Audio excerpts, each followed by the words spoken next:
আম পাড়তে পাড়তে তো বৃষ্টি চলে আসছিল, আর ওই বৃষ্টির মধ্যে আমি এক বস্তা আম কুড়িয়ে রেখে দিয়ে গিয়েছিলাম। এদিকে গোসল করে আস্তে আস্তে দেখছি অনেকগুলো আম পেরেও ফেলেছে, কিছু আম পুকুরে পড়েছে সেখানে রেখে দিয়েছি। ভাই গাছ থেকে নেমেই পেরে দিবে, উপরেই তো গাছে আম পাড়ছে। আর আম পাড়তে গিয়ে এই যে কিছুগুলো পড়ে গিয়েছিলো সেগুলো আমি খুঁটে নিয়ে এসে আবার ওখানে রেখে দিলাম। এই তো গাছ থেকে ব্যাগও নামিয়ে দিয়েছে।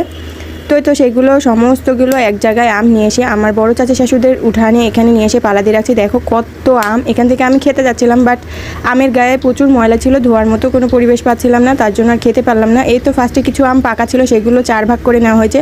আমাদের 3 ভাগ করে খাওয়া হয়, কিন্তু ওই যে গাছে ভাইয়া যে আমগুলো পারলো তার জন্য 4টা ভাগ করা হয়েছে।